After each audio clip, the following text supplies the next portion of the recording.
Los Alpes suizos encantan a cualquiera. Montañas nevadas, cabañas de madera, cielos despejados, flores en los balcones. Todo parece perfecto. Pero detrás de este paisaje de postal existe una vida cotidiana poco conocida. Inviernos rigurosos, aislamiento, trabajo duro y una rutina que exige colaboración constante. Hay pueblos que pasan meses sin ver el sol. Hay lugares donde ni siquiera circulan los coches. ¿Alguna vez te has preguntado cómo es vivir en un lugar así? ¿Dónde puede estar el supermercado más cercano a horas de distancia? Hoy, Bello Mundo va mucho más allá del paisaje. Vamos a entrar en los entresijos de la vida en los Alpes suizos, y lo que descubrirás quizá cambie tu forma de ver ese escenario tan perfecto. Número 1. Ubicación y datos geográficos. Suiza es el sueño de mucha gente. Está en el corazón de Europa y parece vivir en otra época, en otro mundo, con otra lógica. Un país donde todo funciona, donde las cosas son caras, pero también impecables. Ya hemos hablado de él aquí. De hecho, recientemente publicamos un vídeo solo sobre las curiosidades más interesantes del país. Y en cuanto a curiosidades, Suiza sabe sorprender. ¿Sabías, por ejemplo, que allí todavía es legal comer carne de perro y gato? ¿Y si te dijera que hay una sustancia considerada ilegal en casi todo el mundo, que allí se distribuye con receta médica? Pero todo eso es tema para otro vídeo, porque hoy nuestro destino no son los bancos, ni las ciudades resplandecientes, ni los acuerdos internacionales. Hoy vamos a subir más alto, literalmente. Los Alpes cubren más de la mitad de Suiza. Son más de 20.000 kilómetros cuadrados de cordilleras, picos nevados, lagos glaciares, senderos estrechos y valles profundos, donde viven poco más de 1 millón de personas. La mayoría de ellos se encuentran dispersos en pequeños pueblos de menos de 1.000 habitantes, casi siempre rodeados de laderas escarpadas, bosques y muchas montañas. Estos pueblos se concentran en regiones llamadas cantones, que son como provincias autónomas, como Valais, Grisones, Berna y Uri. Y es allí donde se encuentran algunas de las montañas más emblemáticas de Europa, como el Dufourspitze, que es el punto más alto de Suiza, con más de 4.600 metros, o el Matterhorn, con su pico triangular tan perfecto que parece haber sido dibujado a mano. El clima cambia mucho según la altitud. En los pueblos más bajos, los inviernos son fríos, pero soportables. En las partes más altas, el frío es intenso. La temperatura puede bajar hasta los 15 o 20 grados bajo cero. La nieve bloquea las carreteras, congela las tuberías y se convierte en parte de la rutina durante meses. En verano, el paisaje se transforma. Los campos florecen, los pastos vuelven a la vida, y las montañas se abren a los excursionistas y turistas de todo el mundo. Pero este no es un lugar de paso. Hay gente que nació allí, creció allí y vive allí. Gente que ha aprendido a respetar el relieve, el frío, la distancia y el silencio. Y es de esta vida de la que vamos a hablar ahora. Número 2. Historia. Mucho antes de convertirse en escenario de estaciones de esquí y ruta de Instagram, los Alpes eran un territorio de supervivencia. La ocupación humana comenzó allí hace milenios, pero no siempre fue continua. En la época del Imperio Romano, ya existían importantes rutas que atravesaban la región. Una de las más conocidas era el paso del Gran San Bernardo, una de las principales vías de comunicación a través de las montañas que conectaba el norte de Italia con el centro de Europa. Hoy en día es famoso por el perro San Bernardo, que era utilizado por los monjes para rescatar a los viajeros en la nieve. Pero en aquella época, los romanos evitaban vivir en las alturas. Preferían establecerse en los valles más bajos, donde el clima era más suave y el acceso más fácil. Quienes se enfrentaban a las alturas eran los pueblos celtas y réticos, que ocupaban valles aislados y vivían de la caza y la agricultura. Más tarde, ya en la Edad Media, los campesinos comenzaron a abrirse camino en laderas inhóspitas, en busca de tierra, pastos y libertad. Fue allí, en medio de esos valles, donde nació Suiza.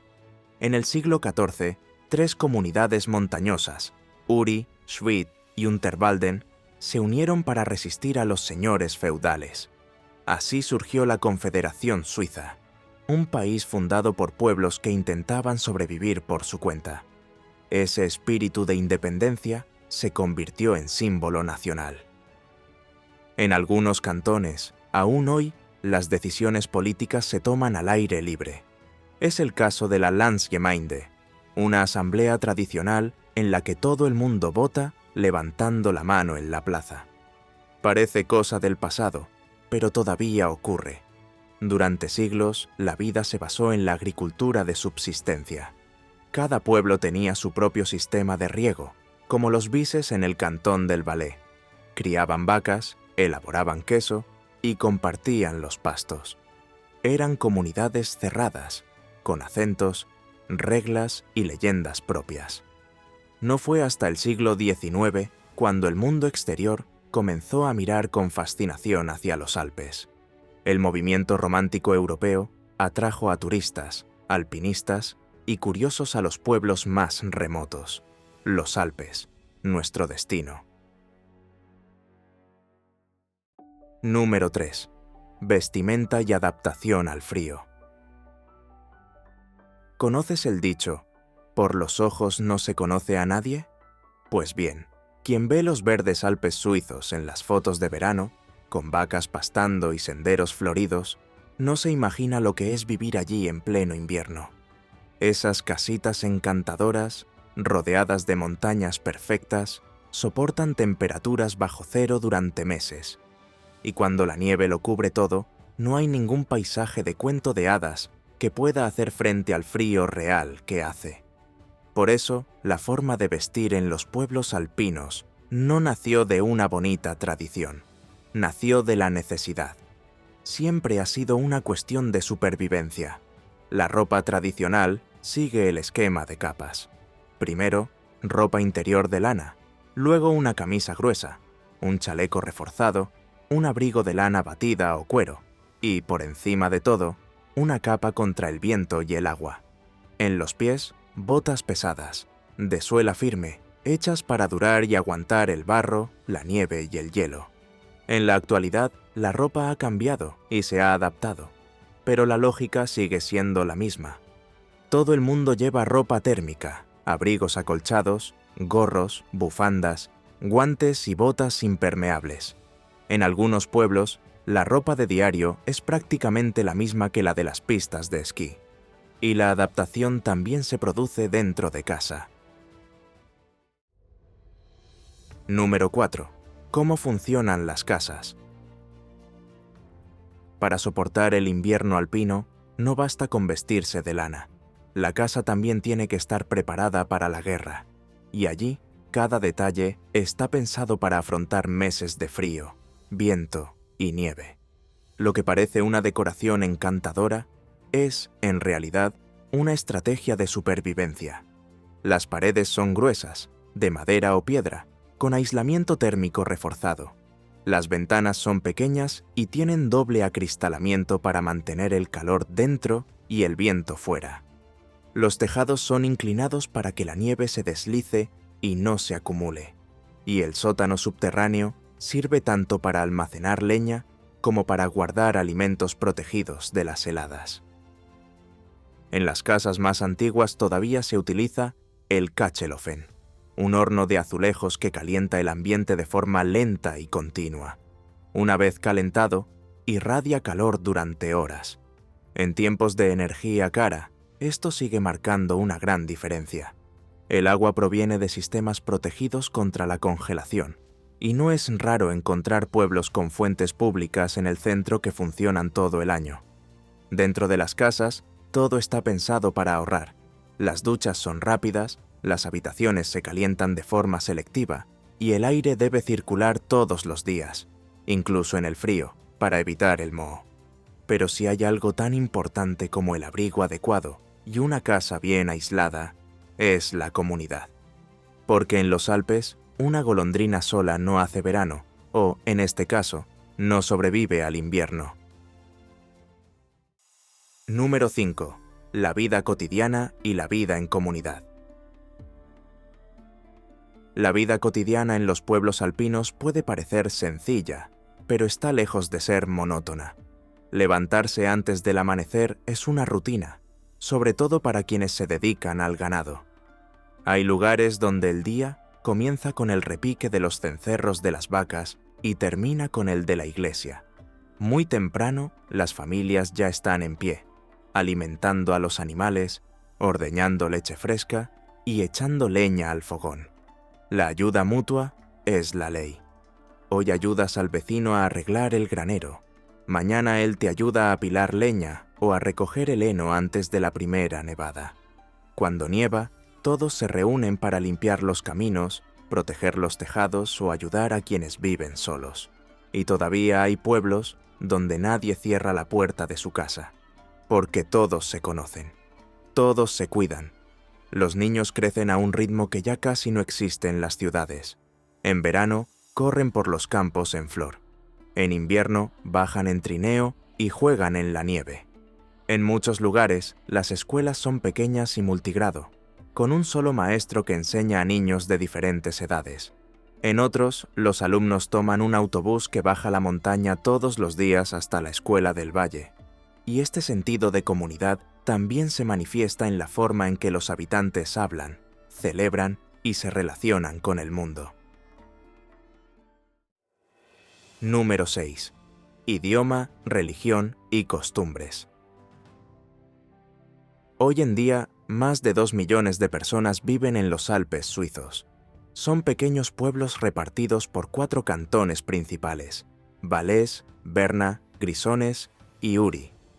Y por mucho que el paisaje sea similar, la forma de vida cambia mucho de un valle a otro. Empezando por el idioma. Suiza tiene 4 idiomas oficiales, y en los Alpes esto se convierte en un verdadero mosaico. En algunas partes del Valais y Berna, por ejemplo, se habla un dialecto del alemán suizo tan local que los habitantes de los pueblos vecinos a veces apenas se entienden entre sí. En el cantón de Friburgo, el francés es dominante. En el Tesino, es el italiano el que marca el tono de las conversaciones. En los Grisones, existe algo aún más raro: el romanche, una lengua heredada del latín, hablada por menos del 0,5% de la población. Estas diferencias lingüísticas no solo dan forma al sonido de las calles, sino también a las tradiciones de cada comunidad. La religión, por ejemplo, varía según la región. En los cantones católicos, las iglesias se encuentran en el centro del pueblo, con misas frecuentes y fiestas dedicadas a los santos patronos. En las regiones protestantes, el tono es más sobrio, pero no por ello menos presente. Los cultos reúnen a las familias en celebraciones discretas, marcadas por el canto coral y rituales antiguos.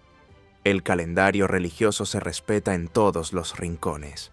La Navidad, la Pascua y el Día del Santo Patrón del pueblo movilizan a toda la comunidad.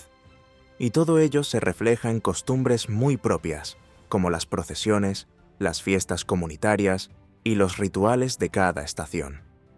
Pero si hay un momento en el que esta identidad cobra realmente vida, es en las fiestas tradicionales. Es entonces cuando los Alpes dejan de ser solo un bonito paisaje y se convierten en un espectáculo cultural. Número 7. Tradiciones alpinas y cultura local. Si el día a día ya tiene su encanto, es en las tradiciones y las fiestas donde los pueblos alpinos muestran realmente quiénes son. Cada rincón de los Alpes tiene sus propios rituales, muchos de ellos procedentes de la Edad Media o incluso anteriores.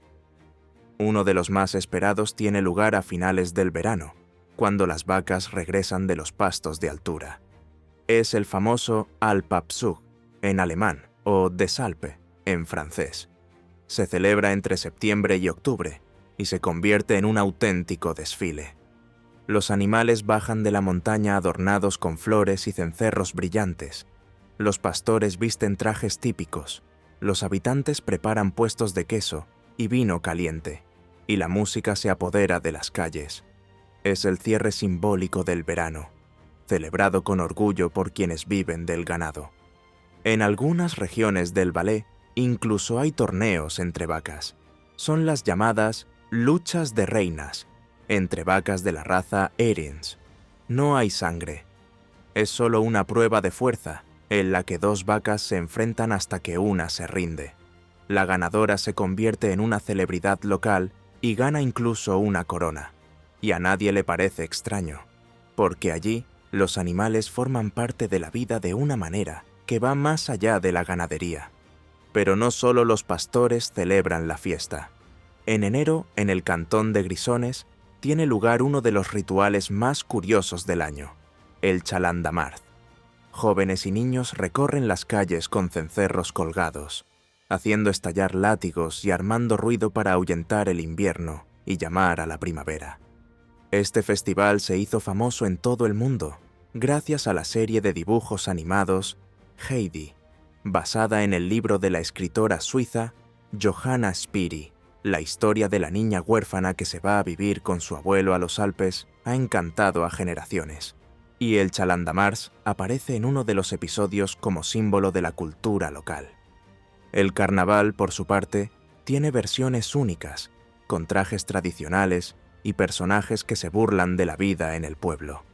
En primavera y verano hay cosechas festivas, fiestas del vino, bailes al aire libre y conciertos de música folclórica. Por cierto, la música nunca falta. En las fiestas más importantes es habitual ver actuaciones de Althorn, esos cuernos gigantes que utilizaban antiguamente los pastores para comunicarse a distancia. Y si hay música, tiene que haber baile, ¿no? Las danzas típicas también siguen vivas, como el Schuhplattler, con golpes de manos y pies, y los bailes con bandas de acordeón, clarinete y contrabajo.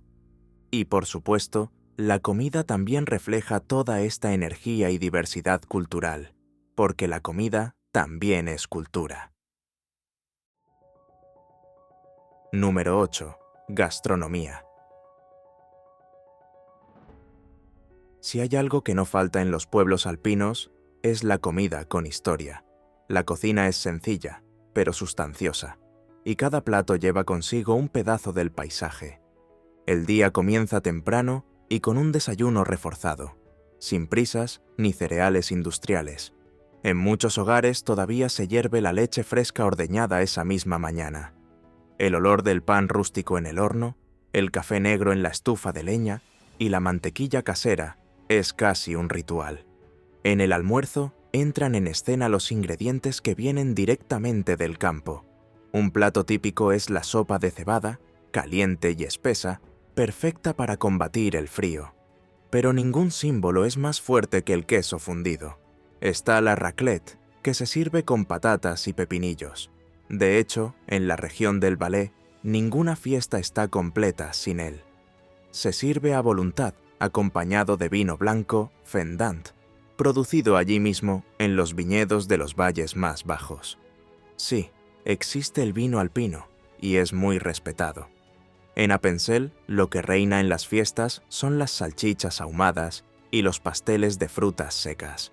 Y en el cantón de Uri, las reuniones comunitarias suelen incluir el Plermagronen, una especie de macarrones gratinados con queso, patatas y cebolla, que son casi un abrazo para el estómago. Y ya que hablamos de carne ahumada, cabe mencionar el Bündnerfleisch, una carne de vacuno curada y seca, típica de los Grisons. Se corta muy fina, casi transparente, y acompaña muy bien al pan negro y a los quesos fuertes. Porque sí, los quesos son otro orgullo local. Cada valle tiene el suyo: Gruyère, Emmental, Appenzeller, Tilsiter, Raclette du Valais. Muchos todavía se elaboran artesanalmente en los alpajes, los pastos altos, donde las vacas pasan el verano. Y lo más curioso es cómo estos productos salieron de pueblos minúsculos y ganaron fama mundial. El queso Gruyère, por ejemplo, lleva el nombre de un pueblo de poco más de 2000 habitantes, situado en el cantón de Friburgo, en la parte occidental de los Alpes suizos. Lo mismo ocurre con el chocolate Toblerone, que nació en Berna, capital de Suiza, y cuya forma triangular se inspiró en la silueta del Matterhorn, uno de los picos más emblemáticos de los Alpes, en la frontera con Italia. Y hablando de chocolate, también tiene un lugar asegurado en las mesas alpinas, ya sea en fondues humeantes para calentar las noches de invierno o en barritas que se reparten a los niños en las fiestas de fin de año. Forma parte de la celebración. Pero los Alpes no solo viven de la tradición y la comida, porque, seamos sinceros, para mantener una mesa abundante y una fiesta animada, se necesita algo más que queso y simpatía. Se necesita dinero en el bolsillo. Y ahí surge la pregunta que no se puede evitar. ¿Cómo consiguen ser sostenibles, hoy en día, estas comunidades tan pequeñas? La respuesta la verás enseguida. Pero si has llegado hasta aquí, es porque te está gustando el vídeo. Así que no olvides darle al me gusta para fortalecer el canal. Así, el mundo, el bello mundo, seguirá llevándote a los lugares más increíbles del planeta, incluidos aquellos que nadie te ha mostrado antes. Número 9. Economía y turismo. La base económica de los pueblos alpinos siempre ha sido la ganadería, criar vacas, producir queso, cuidar los pastos. Pero eso, por sí solo, ya no sustenta a las comunidades. La mayoría de los habitantes hoy en día acumulan funciones. Por la mañana, ordeñan. Por la tarde, trabajan en un teleférico, reciben turistas en sus casas o venden mermelada artesanal en el centro del pueblo. El turismo se ha convertido en la principal fuente de ingresos. Solo en 2024, Suiza registró más de 40 millones de pernoctaciones en hoteles, y una buena parte de ellas procedían de las regiones alpinas. Lugares como Zermatt, Grindelwald y St. Moritz reciben en invierno 4 veces más turistas que el número de habitantes. En los días más concurridos, es habitual escuchar 5 idiomas diferentes en la panadería de la esquina. Y no son solo los pueblos famosos.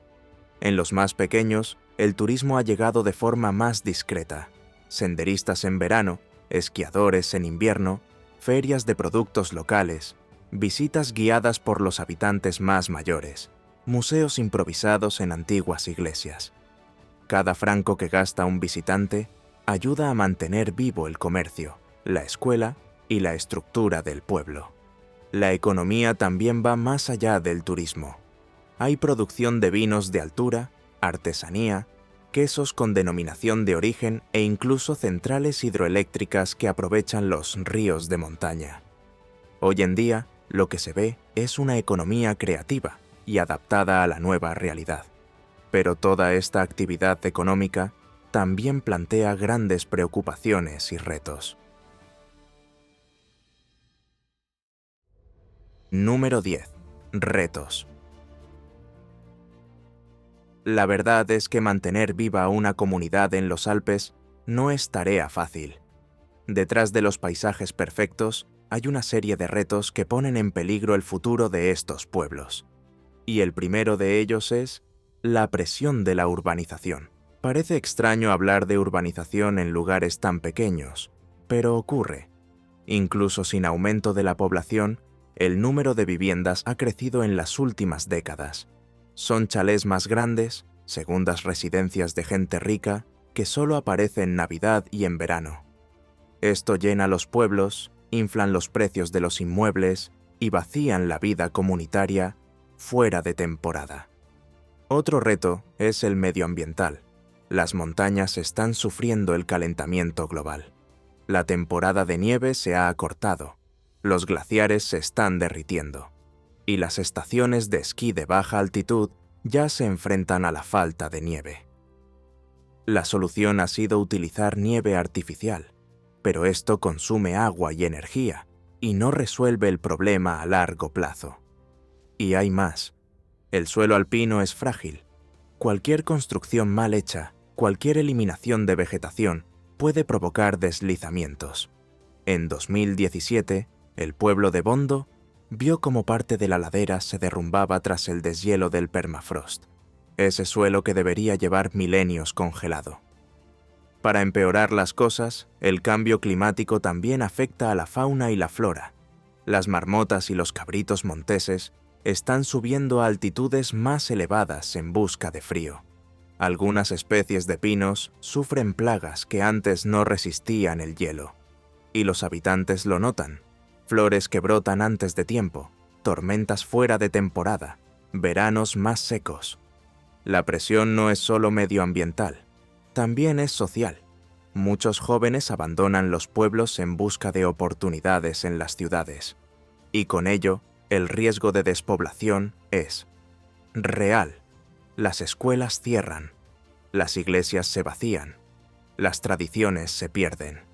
En definitiva, por muy encantadora que parezca la vida cotidiana en los Alpes, depende de un delicado equilibrio entre el progreso, la tradición y la conservación. Y ese equilibrio no siempre es fácil de mantener. Número 11. Futuro. Ante tantos retos, la marcha de los jóvenes, la presión sobre la naturaleza, los inviernos inciertos, la pregunta que se plantea es: ¿se pueden mantener vivos los pueblos alpinos en el siglo XXI? La buena noticia es que hay gente que lo está intentando. La tecnología se ha convertido en una aliada. Con Internet de alta velocidad y el teletrabajo, vivir en las montañas ha dejado de ser sinónimo de aislamiento. Mucha gente se está mudando allí, en busca de una vida más tranquila sin renunciar al trabajo. Hay pueblos que ofrecen incentivos económicos a quienes quieran establecerse. Hay ayuntamientos que están reformando casas antiguas, creando espacios de coworking y mejorando las escuelas. En Scuol, por ejemplo, en Los Grisones, un centro digital llamado Mia Engiadina se ha convertido en una referencia. Allí, los profesionales trabajan con vistas a los Alpes, con wifi de última generación e incluso café local incluido. Y no solo están llegando los de fuera. ¿Recuerdas a esos jóvenes que mencionamos, que dejaron los pueblos en busca de estudios u oportunidades en las ciudades? Pues bien, lo contrario también está ocurriendo, lo que da un poco más de esperanza a estos pueblos aislados. Muchos jóvenes que crecieron allí y se fueron a estudiar a las ciudades están regresando. Con un trabajo a distancia o un negocio propio, prefieren estar cerca de la familia, del aire puro, de una rutina más sencilla. Además, hay pueblos que apuestan por el agroturismo. Los visitantes pasan el día con los granjeros, ayudan a cuidar las vacas y aprenden a hacer queso. Es un ingreso extra y un intercambio cultural. Otros están recuperando tradiciones olvidadas, reabriendo museos, enseñando a los niños el dialecto local o el uso de la trompa alpina. Todo para evitar que la cultura se pierda. Por supuesto, no es fácil. No todos los pueblos lo conseguirán. Pero lo que antes parecía el fin de un ciclo ahora muestra signos de renovación. Y quién sabe, quizá en los próximos inviernos sean los nietos de estos jóvenes los que toquen la campana de la iglesita, manteniendo viva la vida en las laderas. ¿Te gustaría vivir en un lugar así? ¿Te atreverías a afrontar un invierno riguroso aislado por la nieve? ¿O cambiarías las comodidades urbanas por la sencillez de la montaña? ¿Qué es lo que más te ha sorprendido de la vida en estos pueblos suizos? Cuéntanoslo en los comentarios. Si te ha gustado este viaje por las montañas, no olvides darle a me gusta y suscribirte al canal Bello Mundo. Activa la campana para no perderte nuestros próximos destinos e historias por todo el mundo. Comparte este vídeo con quienes aman las aventuras y las diferentes culturas. Gracias por acompañarnos hasta la cima de los Alpes y hasta el próximo viaje.